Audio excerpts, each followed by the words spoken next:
Academy के इस YouTube channel में। आज हम क्लास 12वीं के केमिस्ट्री से एक चैप्टर जिसको हम विलयन के रूप में जानते हैं, चैप्टर नंबर 2, उसका अगला वीडियो लेकर आपके समक्ष है। और आज के क्लास में हम पढ़ेंगे विलयन के प्रकार। जैसा कि व्हाइट बोर्ड पर लिखा हुआ है, विलयन के 2 प्रकार और भी अभी और प्रकार हैं जिनके विषय में हम चर्चा करेंगे। सबसे पहले विलयन के प्रकार में है तनु विलयन। आज हम पढ़ेंगे तनु विलयन यानी डाइल्यूट सॉल्यूशन क्या होता है। ठीक है, तो इसका डेफिनेशन यहां लिखा हुआ है बेटा, वह विलयन जिसमें इकाई आयतन में विलेय की सांद्रता कम होती है उसे तनु विलयन कहते हैं। विलयन तो आप पिछले वीडियो में पढ़ चुके हैं। अगर आप नहीं हमारा पिछला वीडियो आपने देखा है तो हमारे चैनल पे जाकर विलयन नामक चैप्टर सर्च करें और वहां पे जो आपको पहला वीडियो इस चैप्टर का मिलेगा उसको आप अवश्य देखें, तभी ये वीडियो आपको समझ में आएगा या तभी ये क्लास आपको बिल्कुल क्लियर हो पाएगा। क्योंकि विलयन जानने के बाद ही विलयन के प्रकार के बारे में पढ़ा जा सकता है। तो तनु विलयन क्या होता है? प्रश्न ये है कि तनु विलयन क्या होता है, डाइल्यूट सॉल्यूशन क्या होता है। लिखा हुआ है वह विलयन जिसमें इकाई आयतन में विलेय की सांद्रता कम होती है उसे हम तनु विलयन कहते हैं। और इसके बिल्कुल अपोजिट सांद्र विलयन है, वह विलयन जिसके इकाई आयतन में विलेय की सांद्रता अधिक होती है उसे हम सांद्र विलयन कहते हैं। तो इसको समझने के लिए आप ऐसे समझिए कि मान लीजिए इस तरीके से हम एक गिलास पानी लिए हैं और इसमें 100 ml पानी है। ऐसे मान लीजिए इसमें 100 ml पानी है और 100 ml पानी में अगर हम 1 चम्मच नमक घोलते हैं तो 1 विलयन प्राप्त होगा। और अगर इसी 100 ml पानी में अगर हम 2 चम्मच नमक घोलते हैं तब भी 1 विलयन प्राप्त होगा।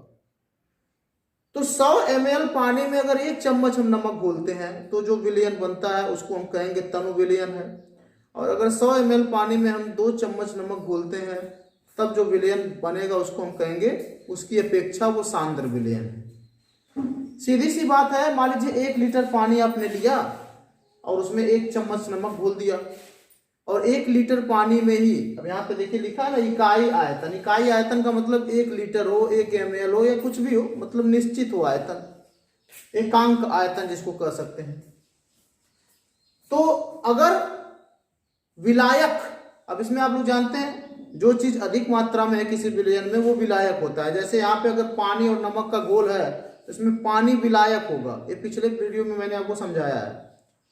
तो अगर विलायक की मात्रा निश्चित हो या एकांक हो, एकांक आयतन हो और उसमें हमारे विलेय का मात्रा बहुत कम है, वही लिखा है ना विलेय की सांद्रता बहुत कम होती है, तो समझ जाना चाहिए वो तनु। अब उसको हम लोग साधारण भाषा में बोलते हैं फीका। जैसे कि अगर आपने शरबत बनाया है और उसमें चीनी कम मात्रा में पड़ा हुआ है तो हम कहते हैं बहुत फीका ये शरबत है। और अगर उसमें चीनी की मात्रा अगर हम ज्यादा डाल देते हैं तो कहते हैं बहुत गाढ़ा ये शरबत है। तो तनु का मतलब आप समझ सकते हैं अपनी भाषा में फीका से है। अगर विलेय की मात्रा कम घुली है विलायक में, एकांक आयतन वाले विलायक में, तो हमको समझ लेना चाहिए वो तनु विलयन है।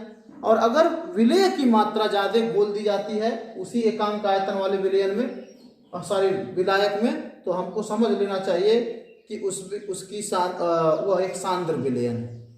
ठीक है बेटा, तो तनु का मतलब आपने समझा और सांद्र का मतलब समझा। परिभाषा भी वैसे ही है कि वह विलयन जिसके इकाई आयतन में विलेय की सांद्रता अधिक होती है उसे हम सांद्र विलयन कहते हैं। जिसके इकाई आयतन में यानी एकांक आयतन में, चाहे 1 लीटर ले लिया जाए, 1 ml ले लिया जाए या कुछ भी ले लिया जाए, उसमें अगर जो घुलने वाला पदार्थ है उसकी मात्रा ज्यादा है तो वो हमारा सांद्र विलयन होगा। और अगर घुलने वाला पदार्थ कुछ भी हो उसकी मात्रा अगर कम मात्रा में घोला गया है तो हमको समझ लेना चाहिए वो तनु विलयन है। उम्मीद करते हैं आपको एक तनु विलयन और सांद्र विलयन समझ में आया होगा, क्योंकि इसका नाम इस चैप्टर में बहुतों बार लिया जाएगा। ओके बेटा, तो फटाफट स्क्रीनशॉट लीजिए, हम बढ़ते हैं कि बेटा अगले टॉपिक। तो विलयन के कुछ और प्रकार आपके सामने हैं, जिसमें एक प्रकार है संतृप्त विलयन, सैचुरेटेड सॉल्यूशन। अब समझते हैं कि सैचुरेटेड सॉल्यूशन यानी कि संतृप्त विलयन क्या होता है। कहता है स्थिर ताप पर वह विलयन जिसमें विलेय की अधिकतम संभव मात्रा घुली हो संतृप्त विलयन कहलाता है।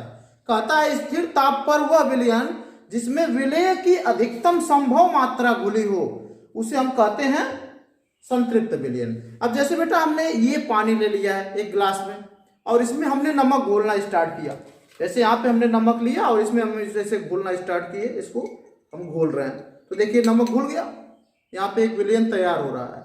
लेकिन अभी इसमें और नमक घुल सकता है और इस तरीके से हम अगर यहाँ पे फिर से नमक लेते हैं और फिर इसको घोलते हैं तो देखिए ये नमक अच्छे से मिलाते हैं, ये देखिए अभी ये नमक भी घुल गया। ठीक है बेटा, और नमक लेते हैं, इसमें देखिए और नमक हम घोलने का प्रयास करते हैं।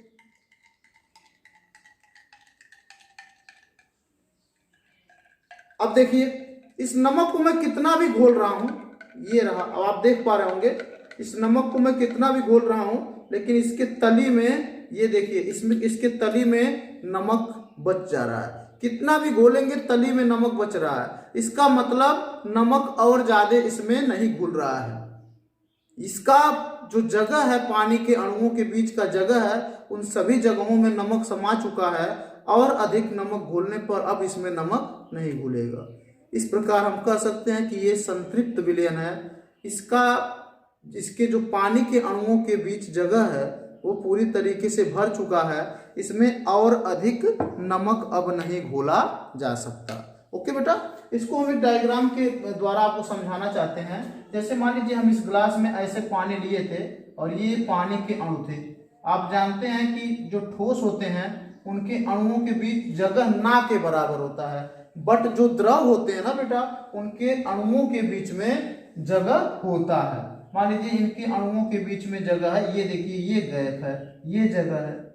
और जब हम इसमें नमक घोलते हैं ना, जब हम इसमें नमक घोलते हैं तो जानते हैं क्या होता है, ये नमक के जो कण है महीन महीन कण ये इन्हीं अणुओं के बीच में जाकर समाते हैं या बैठ जाते हैं और तब तक इसमें नमक घुल सकता है जब तक ये सारे जगह फुल नहीं हो जाते। और जब सारे जगह फुल हो जाएंगे तब अगर हम और अधिक नमक घोलने का प्रयास करेंगे तो नमक इसमें नहीं घुलेगा, वो नमक यहाँ पर तली में जाकर ऐसे बैठने लगेगा। ये ठीक है बेटा, ये तली में जाकर बैठने लगेगा। तब समझ लीजिए कि अब इसमें और अधिक नमक नहीं घुल। जब विलयन क्या कह रहा है, स्थिर ताप पर वह विलयन जिसमें विलय की अधिकतम संभव मात्रा जितना भी संभव हो सके उतना घुला हो और अधिक संभावना नहीं है तो हम कह सकते हैं वो विलयन संतृप्त है। पूरी तरीके से जितना भी जगह था वहां पर हमने नमक घोल दिया है, अब और अधिक नमक नहीं घुल सकता, तब वह विलयन कहलाएगा संतृप्त विलयन। उम्मीद करते हैं आपको समझ में आया होगा। अब दूसरा हमारा विलयन है बेटा असंतृप्त विलयन। असंतृप्त विलयन यानी अनसैचुरेटेड सॉल्यूशन। संतृप्त विलयन को सैचुरेटेड सॉल्यूशन बोलते हैं। अनसैचुरेटेड आप समझ ही गए होंगे, इसका सेम उल्टा है। अगर ये सारे जगह नहीं भरे हैं, अभी और अधिक नमक घुलने की संभावना है, तो उस विलयन को हम कहेंगे असंतृप्त विलयन। मतलब अभी उसमें जगह बाकी है, अगर हम नमक घोलेंगे तो और अधिक उसमें नमक घोला जा सकता है। यानी जिसमें और अधिक विलय के घुलने की संभावना हो उस विलयन को हम कहेंगे असंतृप्त विलयन। वही परिभाषा यहाँ पे लिखा हुआ है, स्थिर ताप पर वह विलयन जिसमें विलय की मात्रा संतृप्त विलयन के लिए आवश्यक मात्रा से कम घुली हो। यानी जितना उसको संतृप्त विलयन बनाने के लिए अधिकतम मात्रा आवश्यकता होती है उससे भी थोड़ा कम मात्रा में ही अगर विलय कोई भी विलय घुला है तो उसको हम कहते हैं असंतृप्त विलयन। सीधे एक लाइन की परिभाषा मैं बताऊं आपको, आप बिल्कुल सेटिस्फाई होंगे उससे। उसको असंतृप्त विलयन को क्या कहेंगे, ठीक है, ऐसा विलयन जिसमें विलय के और अधिक घुलने की संभावना हो। ऐसा विलयन जिसमें विलय का मतलब आप पिछले वीडियो में पढ़े होंगे, विलय के और अधिक घुलने की संभावना हो उसे हम कहेंगे असंतृप्त विलयन या अनसैचुरेटेड सॉल्यूशन। और जिसमें पूरी तरीके से पानी के अणुओं का या विलायक के अणुओं के बीच का जगह फुल हो गया है और अधिक विलय के घुलने की संभावना बिल्कुल नहीं है, उसको हम कहेंगे संतृप्त विलयन। आई होप कि आपको समझ में आ रहा होगा। जल्दी नोट करिए। बढ़ते देखिए बेटा, तो अगला विलयन का प्रकार है अति संतृप्त विलयन। हमने संतृप्त विलयन सैचुरेटेड सोल्यूशन, असंतृप्त विलयन अनसैचुरेटेड सोल्यूशन पढ़ लिया है। अब अगला हमारा टॉपिक होता है अति संतृप्त विलयन यानी सुपर सैचुरेटेड सोल्यूशन। ओके बेटा, तो अति संतृप्त विलयन क्या होता है? लिखा हुआ है कि जब किसी विलयन में विलेय की मात्रा संतृप्त विलयन से अधिक हो जाती है तो उसे हम अति संतृप्त विलयन कहते हैं। अभी हमने पढ़ा कि हमने एक गिलास पानी लिया था, उसमें हमने नमक घोला, नमक घुलता गया घुलता गया घुलता गया, लेकिन एक समय आता है जब नमक का घुलना बंद हो जाता है, उसको हम कहते हैं संतृप्त विलयन। और जब नमक का घुलना अभी और संभव है, नमक घोला जा सकता है, उसको हम असंतृप्त विलयन कहते हैं। लेकिन जैसा कि अभी आपके सामने हमने एक विलयन बनाया था बेटा, ये विलयन, ये देखिए, ये विलयन हमारा संतृप्त विलयन था। इसमें हम और अधिक नमक घोल रहे थे तो घुल नहीं रहा था। अब ये हमारा संतृप्त विलयन हो गया है और इसमें और अधिक नमक का घुलना संभव नहीं, लेकिन एक कंडीशन पे इसमें और अधिक नमक घुल सकता है। और आप सोच रहे होंगे कि वो कंडीशन क्या है? थोड़ा और अधिक नमक तो घोल ही सकते हैं। कैसे? इसको हम थोड़ा इसका तापमान बढ़ा दें, इसको थोड़ा सा गर्म करें ना, तो गर्म करेंगे तो और अधिक नमक घोलेंगे तो घुल जाएगा। जैसे कि आप एक गिलास पानी लीजिए, उसमें चीनी घोलिए, घोलते जाइए घोलते जाइए घोलते जाइए घोलते जाइए, एक समय आएगा कि चीनी घुलना बंद हो जाएगा और चीनी तली में बैठना शुरू हो जाएगा, तो समझ जाइएगा कि संतृप्त अवस्था उसकी आ चुकी है। अब थोड़ा सा उसको गर्म करिए, आप क्या देखते हैं? आप देखेंगे कि जो तली में बैठा हुआ चीनी है वो गायब हो गया। वो कहाँ गया? वो घुल गया। क्यों? तो किसी विलयन का तापमान बढ़ाने पे उसमें कुछ विलेय की मात्रा और अधिक घोला जा सकता है।